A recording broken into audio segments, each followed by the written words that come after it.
दोस्तों आपका स्वागत है आपके अपने चैनल आफीजा क्लासेस में। ठीक है दोस्तों, जैसे कि आप जानते हैं कि इससे पहले भी हम लोग बात करते आ रहे हैं कि मैं क्लास 11th का फिजिक्स का आपको वीडियो लेके आ रहा हूं। हर वक्त हर क्लास चैप्टर वाइज लेता हुआ आ रहा हूं। आज वीडियो नंबर 5 है। वीडियो नंबर 5 में जो हम लोग देखेंगे वो है डायमेंशन। आज हम लोग जो देखेंगे वो है डायमेंशन। बहुत बहुत इंपॉर्टेंट टॉपिक है फिजिक्स के व्यू से, क्योंकि हम लोगों ने पहला वीडियो में देखा था फिजिक्स क्या है, यूनिट कैसे मेजरमेंट होता है, उसका डिफिनेशन क्या है, ये सब चीजें हम लोगों ने पहले वीडियो में देखा। और दूसरे और तीसरे में इस तरह हम लोग देखते हुए आ रहे हैं। आज और आप लोगों का प्यार है कि आज मैं 5वां वीडियो बना रहा हूं। ठीक है, और आपको बहुत मजा आएगा। सबसे पहले आज जो 5वां वीडियो का सबसे पहला जो टॉपिक है वो है डायमेंशन। तो let's start dimension. Okay, dimension देखने से पहले हम लोग समझते हैं कि डायमेंशन है क्या, है ना। उसके बाद मैं इसका डिफिनेशन लिखूंगा। देखिए, पकड़ लीजिए, अगर आप एक लेंथ लेते हैं, है ना, लेंथ लेते हैं, तो लेंथ को हम लोग दिखाते हैं एल से, स्क्वायर ब्रैकेट एल से। ठीक है, उसके बाद अगर आप एरिया लेते हैं, एरिया इज इक्वल टू होता है length into breadth, into breadth. अब देखिए, लेंथ का अगर डायमेंशन देखा जाए लेंथ को, तो हम लोग लेंथ को डायमेंशनली दिखाते हैं स्क्वायर ब्रैकेट एल से। ओके, और ब्रेथ को भी, ब्रेथ भी एक तरह का लेंथ ही है। ब्रेथ भी एक तरह का क्या है, लेंथ ही है। ठीक है, यानी दूरी है एक तरह का। तो इसका भी यूनिट क्या होता है, बेसिकली इसका भी ये क्या होता है, डायमेंशन क्या होता है, एल होता है। तब देखिए, ये एल और ये एल आपस में जब मल्टीपल होंगे, यहां मल्टीपल का साइन है, तो ये हो जाएगा एल स्क्वायर। ओके, तो जो ये यहां पे देखिए, यहां पे कुछ नहीं है तो 1 है, और यहां पे स्क्वायर है। तो ये जो पावर होता है, यहां पे जो 1 पावर है, तो इसको कहते हैं 1 डायमेंशन, 1 डायमेंशन। और यहां पे 2 पावर है, तो इसको कहते हैं 2 डायमेंशन।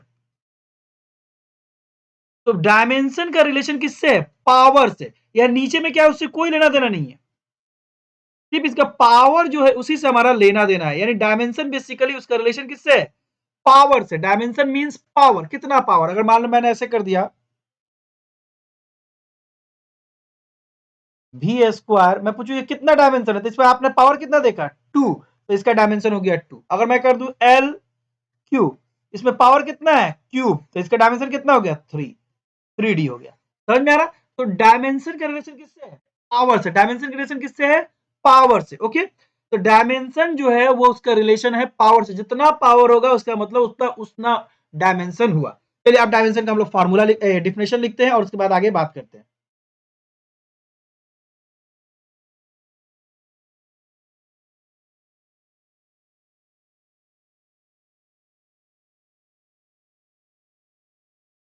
डायमेंशन, है ना, डायमेंशन क्या है,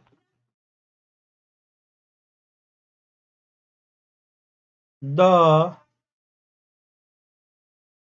डायमेंशन, यानी जो डायमेंशन है वो, the dimension of a physical quantity are the power. तो डायमेंशन क्या है, physical quantities are the power. Power जिसको आप एक दूसरे नाम से भी पढ़ते हैं, एक्सपोनेंट। ठीक है, exponents to which the base quantities are rise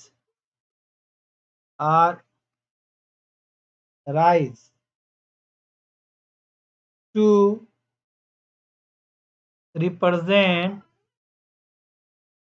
represent that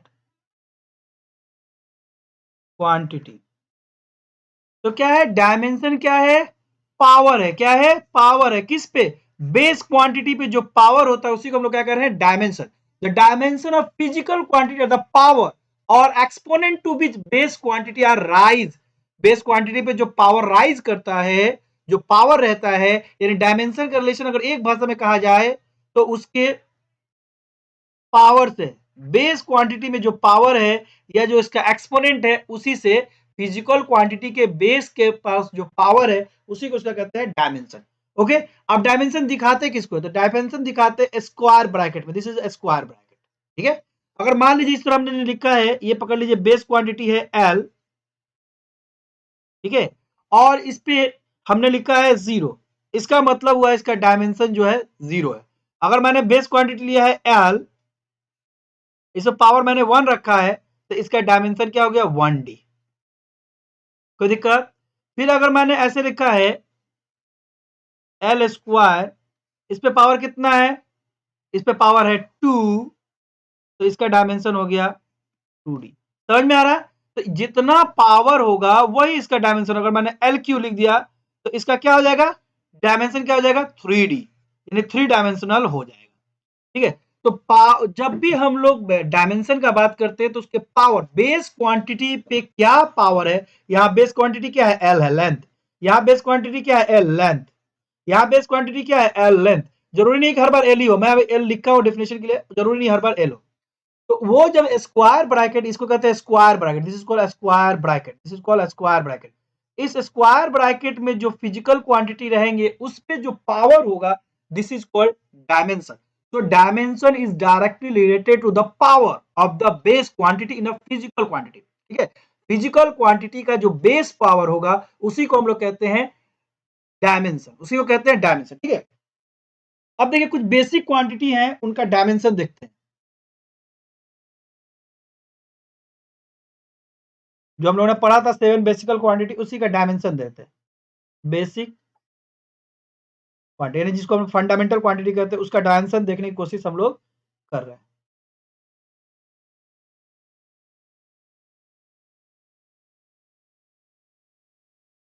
dimension ये यूनिवर्सल रहेगा, यही इंडिकेशन बार बार यूज होगा, इसलिए इसको आप लोग हमेशा अपना नोटबुक या कॉपी लेकर रखें, क्योंकि जैसे से वो आपके माइंड में इन होता है वैसे ही उसका एग्जिट का रास्ता भी बना रहता है। अगर आप अपना नोट बुक का कॉपी लेके बैठेंगे आपको बहुत अच्छे से समझ में आएगा। Believe me, it is a very good lecture, so you will enjoy the lecture if you are writing everything in your notebook. After you writing your notebook, you can decide which lecture is good or not good। ठीक है, आप lecture notebook में लिखिए, उसके बाद जब आप lecture खत्म होने के बाद अपने नोटबुक को एक बार रीड कीजिए, आपको पता चल जाएगा कि लेक्चर बढ़िया था या खराब था। ठीक है, अब बात करते हैं लेंथ। बेसिक क्वांटिटी हम जानते हैं, सबसे पहला बेसिक क्वांटिटी क्या है, लेंथ। तो लेंथ का जो डायमेंशन होगा square bracket L.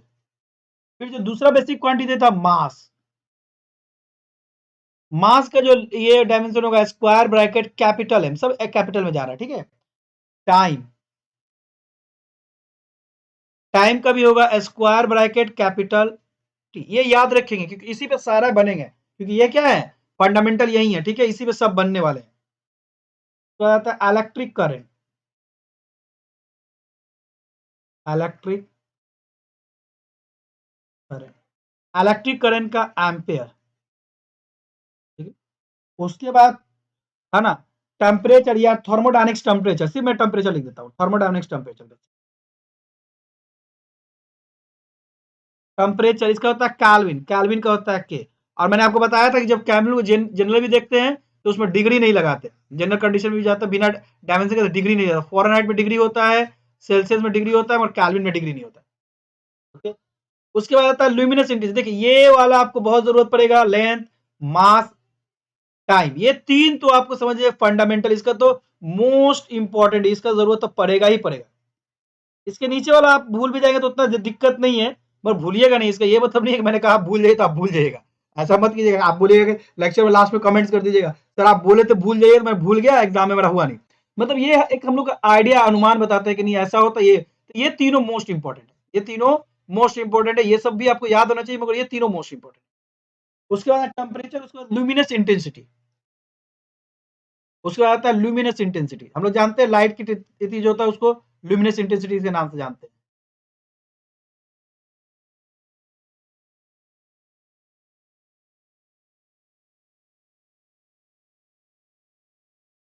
ल्यूमिनेस intensity, ल्यूमिनेस intensity का डायमेंशन होता है स्क्वायर ब्रैकेट सी डी। उसके बाद अमाउंट ऑफ सबस्टेंस,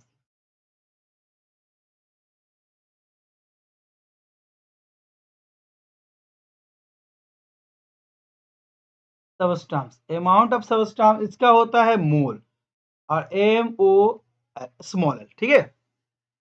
तो इस तरह से हम लोगों ने देखा 7 फंडामेंटल क्वांटिटी का डायमेंशन क्या होता है। लेंथ का dimension square bracket capital L, mass का dimension square bracket capital M, temperature का स्क्वायर ब्रैकेट कैपिटल टी, और ये तीनों बहुत इंपॉर्टेंट है, मोस्ट इंपॉर्टेंट है, ठीक है, ये तीनों बहुत इंपॉर्टेंट है। उसके बाद आता है करंट का ए कैपिटल ए, टेम्परेचर का कैपिटल की, और उसके बाद के, लैमिनेस इंटेंसिटी का C D small C small D, amount of substance का small O small M small O small L, और स्क्वायर ब्रैकेट।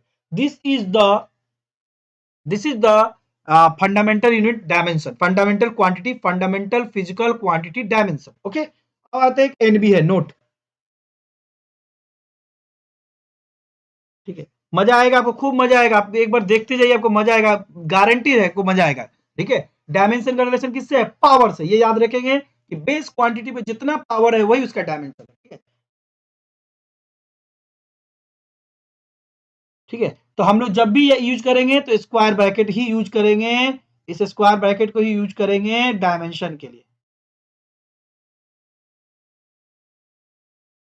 स्क्वायर ब्रैकेट ही हम लोग यूज करेंगे डायमेंशन के लिए, इस स्क्वायर ब्रैकेट का हम लोग यूज करेंगे। Okay, I think you are getting my point. Okay, अब आते हैं डायमेंशनल फार्मूला। मानिए एक डायमेंशन है, उसे डायमेंशनल फॉर्म, जिस तरह से फिजिकल फार्मूला बनता है, जिस तरह से फिजिकल क्वांटिटी का फार्मूला बनता है, उसी तरह डायमेंशनल फार्मूला भी बनता है। सबसे पहले डायमेंशनल फार्मूला का हम लोग ये लिख लेते हैं, डिफिनेशन लिख लेते हैं। डायमेंशनल फार्मूला, अभी तक हम लोगों ने पढ़ा था डायमेंशन, अब पढ़ रहे हैं डायमेंशनल फार्मूला। देखिए, जब बहुत से डायमेंशन एक साथ मिल जाएंगे, बहुत से डायमेंशन जब एक साथ मिल जाएंगे और उसकी वजह से जो फार्मूला बनेगा, this is called dimensional formula. ठीक है, पहले हम लिख लेते हैं।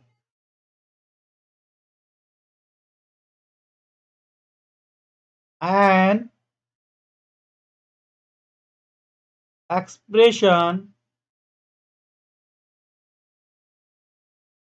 फॉर ए, अच्छा, मेरे सारे नोट्स जो होते हैं वो, अब मैं जिनको अपना सबसे अच्छा गुरु मानता हूँ फिजिक्स का, एससी वर्मा साहब, और मेरे एनसीईआरटी के मिलाए हुए नोट्स होते हैं, ठीक है। हर आदमी कोई ना कोई अपना एक आइडियोलॉजी लेके चलता है, एक एक अपना आइडियल लेके चलता है, उसी में बनाता है। तो मैं जनरली एससी वर्मा साहब और एस एनसीईआरटी का कंबाइंड नोट्स में आपको देता हूँ, ठीक है। मैं ज्यादा कोई बड़ा ये नहीं करता हूँ, एकदम सिंपल सा नोट्स बनाने की कोशिश करता हूँ, ठीक है, ताकि बच्चों को समझ में आए। ये नहीं कि मैं बहुत हाई फाई कर दिया, ये कर दिया, और बच्चों को कुछ भी नहीं समझ में आया, उससे कोई मतलब नहीं। आप आधा घंटा देखे, टाइम भी बर्बाद हुआ, कोई फायदा भी नहीं हुआ। An expression for a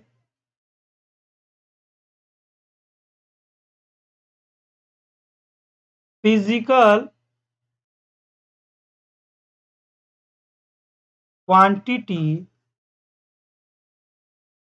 in terms of the base quantities is called the dimensional formula. उसको हम लोग क्या कहते हैं? Dimensional formula. अगर देखिए ऐसा फार्मूला जो बेस क्वांटिटी, ऐसा डायमेंशनल फार्मूला जो बेस क्वांटिटी के मिलने से बनता है, उसी को हम लोग कहते हैं डायमेंशनल फार्मूला। यानी ऐसा डायमेंशन जो बेस क्वांटिटी के कॉम्बिनेशन से बने, उसी को हम लोग कहते हैं डायमेंशनल फार्मूला। अगर आपको याद हो तो मैंने दूसरे वीडियो में हमने बताया था, है ना, फंडामेंटल क्वांटिटी और बेसिक, फंडामेंटल क्वांटिटी और ड्राइव क्वांटिटी। जैसे आपको याद होगा ना कि एक फंडामेंटल क्वांटिटी था और एक क्या था? ड्राइव क्वांटिटी था। मान लीजिए फंडामेंटल क्वांटिटी है लेंथ, और ड्राइव क्वांटिटी क्या है? एरिया। एरिया क्या होता है? Length into length. यानी दो फंडामेंटल क्वांटिटी, एक ही फंडामेंटल क्वांटिटी दो बार लिखा गया है, तो एक ड्राइव क्वांटिटी बना है। यानी कहने का मतलब कहीं ना कहीं फंडामेंटल क्वांटिटी से ही ड्राइव क्वांटिटी बनता है। उसी तरह, है ना, डायमेंशन से ही बेसिक फॉर्मूला है, डायमेंशन से ही डायमेंशनल फॉर्मूला बनता है। जब कोई फंडामेंटल क्वांटिटी का डायमेंशन लेते हैं, पकड़ लीजिए लेंथ, इसका डायमेंशन होता है एल, एरिया, इसका एरिया का हो जाता है लेंथ इंटू लेंथ, यानी कि एल इंटू एल, तो एल स्क्वायर। तो क्या हुआ, बेस क्वांटिटी से ही तो ये बना, बेस क्वांटिटी से ही तो डायमेंशनल फॉर्मूला बना। तो जब डायमेंशन से, बेसिक डायमेंशन से डायमेंशन को मल्टीप्लाई डिवाइड करके जो नया फॉर्मूला बनेगा उसको हम लोग कहते हैं डायमेंशनल फॉर्मूला। ठीक है, जिस तरह से फंडामेंटल क्वांटिटी से ही ड्राइव क्वांटिटी बनता है, उसी तरह बेसिक डायमेंशन से ही डायमेंशनल फॉर्मूला बनता है। और डायमेंशन का मतलब मैंने आपको समझाया, पावर। डायमेंशन का मतलब पावर, बेस पे जो पावर है वही डायमेंशन है। अगर बेस पे पावर 1 है तो आपका डायमेंशन हो गया 1, बेस पे पावर अगर 2 है तो आपका डायमेंशन हो गया 2, बेस का पावर अगर 3 है तो डायमेंशन हो गया आपका 3। यानी जैसे जितना डायमेंशन पावर होगा वही आपका डायमेंशन होगा। अब आते हैं डायमेंशन फॉर्मूला का कुछ एग्जांपल देखते हैं। एग्जांपल पहला है area. Area, area is equal to, मान लीजिए मैं एक स्क्वायर रेक्टेंगल लेता हूं, तो ये लेंथ, ये है ब्रेथ। यानी इसका मतलब ये नहीं कि रेक्टेंगल का एरिया का ये डायमेंशन निकाल रहा हूं तो स्क्वायर का एरिया कोई दूसरा डायमेंशन हो जाएगा, या सर्किल का एरिया कोई दूसरा डायमेंशन नहीं, सारे एरिया का एक ही डायमेंशन होगा। मैं रेक्टेंगल पर बेस करके बता रहा हूं, बाकी सारे एरिया का डायमेंशन जो रेक्टेंगल का निकलेगा वही सारे एरिया का। रेक्टेंगल का डायमेंशन होता है एरिया होता है एल इंटू बी। अब देखिए एल का जो डायमेंशन होता है बेसिकली स्क्वायर ब्रैकेट एल, और बी भी एक तरह का लेंथ है, इसका भी डायमेंशन होगा एल। तो यानी इसका डायमेंशन मेरा हो गया स्क्वायर ब्रैकेट एल, और इसका भी डायमेंशन हो गया मेरा स्क्वायर ब्रैकेट एल, और ये बीच में मल्टीपल का निशान है। जब एल एल आपस में मल्टीपल हो जाएगा तो एल स्क्वायर। इसीलिए यानी एरिया का जो डायमेंशन हुआ वो क्या हो गया, 2। एरिया का डायमेंशन क्या हो गया, 2। डायमेंशन इसका क्या हो गया, बोलिए मेरे साथ, 2 डायमेंशन हो गया इसका 2। और इसका बेस क्वांटिटी क्या है, बेस क्वांटिटी क्या है, लेंथ। बेस क्वांटिटी क्या है इसका, लेंथ। तो एरिया का डायमेंशन हो गया 2, बेस क्वांटिटी इसका एल। ओके, अब आते हैं, देखिए डायमेंशन में क्या होता है, हमने आपको बताया था कि एल, एम और टी ये तीनों बहुत इंपॉर्टेंट है। तो इस तरह लिखने से अच्छा होता है, इसको बहुत अच्छे से दिखाने के लिए, अगर एम पे पावर 0 लिख दूं, दुनिया में किसी भी पास पर 0 होता है इसका मतलब 1 होता है। अगर टी पे पावर 0 लिख दूं इसका मतलब भी 1 होता है। तो हम इसको ऐसे अच्छा लगने के लिए, यानी यहां पे ये भी पूरा हो गया, मगर इसको अच्छा लगने के लिए हम लोग ऐसे लिख देते हैं, एम पे पावर 0, एल पे पावर 2, टी पे पावर 0। ये 0 है इसलिए 1 हो जाएगा, ये 0 है इसलिए 1 हो जाएगा, तो अपने आप हो जाएगा एल स्क्वायर, कोई दिक्कत नहीं, स्क्वायर ब्रैकेट एल स्क्वायर। तो हम लोग क्या करते हैं, अच्छा लगने के लिए हम लोग यहाँ पे ये वाला एम और एल टी का यूज करते हैं, एम एल और टी तीनों का यूज करते हैं। समझ में आ रहा, मगर अगर हम लोग चाहे तो सिर्फ हम लोग इतना भी लिख देंगे तो मेरा हो गया, एरिया का डायमेंशन एल स्क्वायर हो गया। अच्छा से बोलने के लिए कहते हैं M 0 square bracket M 0 L square T 0। ठीक है, बात समझ में आ गया, स्क्वायर ब्रैकेट। अब आपने एरिया देख लिया, अब आप हम लोग चलते हैं, ठीक है। इसका मतलब हुआ अगर एन एन भी कोई बोले, अब पूछे कि डायमेंशनल फॉर्मूला ऑफ एरिया क्या हो गया, डायमेंशनल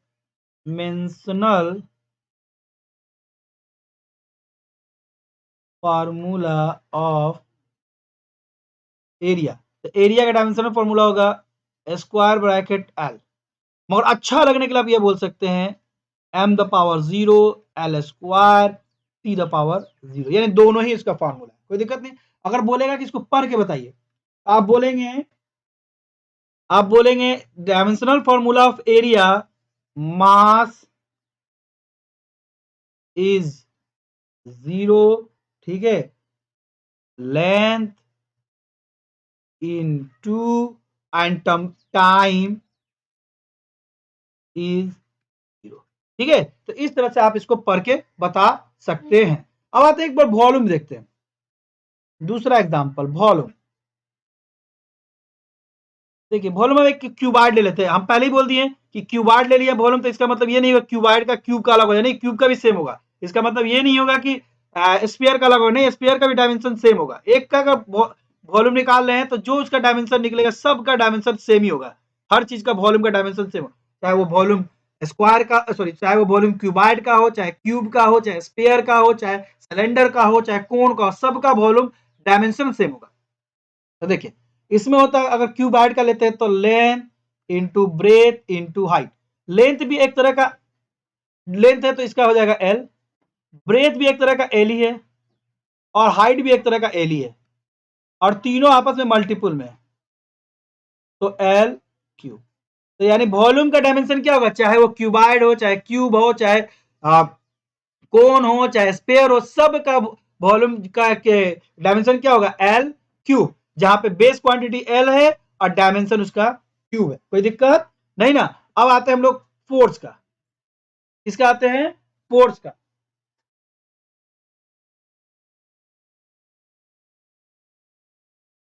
फोर्स का देखिए, फोर्स का क्या होता है, फोर्स इज इक्वल टू होता है mass into acceleration, mass into acceleration. अब मास का अभी हम लोगों ने देखा था, इसको डील करने से पहले पहले फोर्स को और तोड़ देता हूं। फोर्स इज इक्वल टू होता है वेलोसिटी बाई टाइम। फिर मास को हम लोग ऐसे रहने देते हैं। अब वेलोसिटी इज इक्वल टू होता है वेलोसिटी इज इक्वल टू होता है डिस्प्लेसमेंट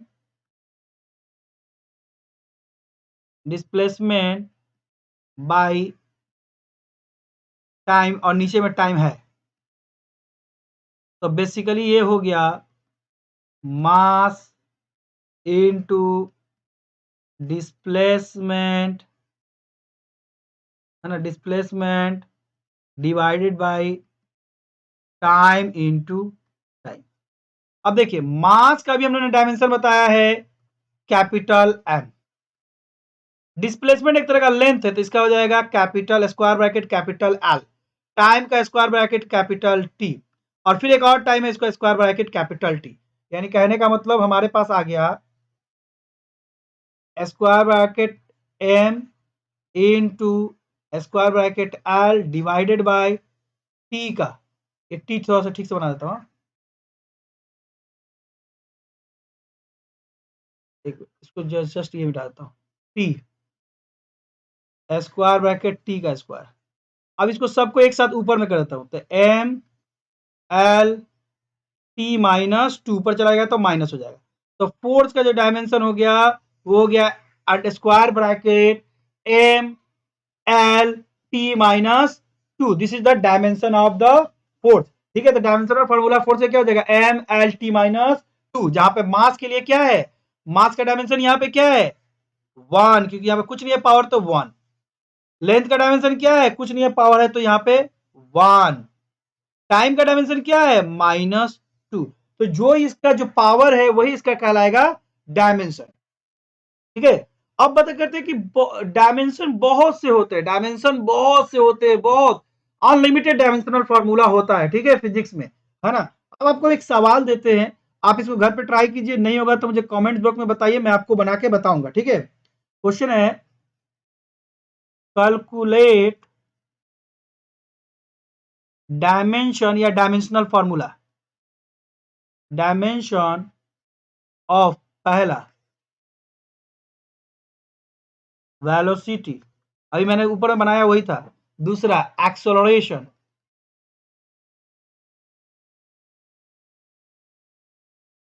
तीसरा पोटेंशियल एनर्जी, पोटेंशियल एनर्जी, चौथा kinetic energy,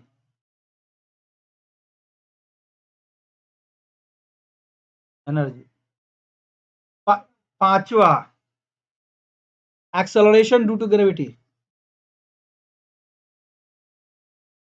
ration due to gravity. ठीक है, ये सब चीज का आप निकालिए। अगर आपको सब दिक्कत होगा तो मुझे बताओ, मगर दिक्कत कुछ भी नहीं होना चाहिए, एकदम ही इजी है, कोई दिक्कत नहीं है। ठीक है, अगर आपको ये वीडियो अच्छा लगता है तो प्लीज मेरे चैनल को लाइक कीजिए, शेयर कीजिए, सब्सक्राइब कीजिए, और ये वीडियो देखने के लिए धन्यवाद। नेक्स्ट वीडियो में हम लोग और आगे चलेंगे, वीडियो नंबर 6 में आपके लिए कुछ और अच्छा इसके आगे का ये लेके आऊंगा, और मैं आपसे उम्मीद करता हूं कि आपको ये वीडियो बहुत अच्छा लगा होगा, आप ये वीडियो एंजॉय कर रहे होंगे।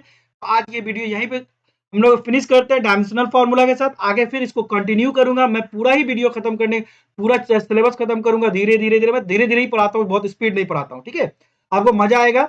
अगर आपको ये वीडियो अच्छा लगता है तो प्लीज चैनल को लाइक कीजिए, शेयर कीजिए, सब्सक्राइब कीजिए। आपको ये वीडियो देखने के लिए धन्यवाद। आफीजा क्लासेस में आपका दिन शुभ हो। बाय।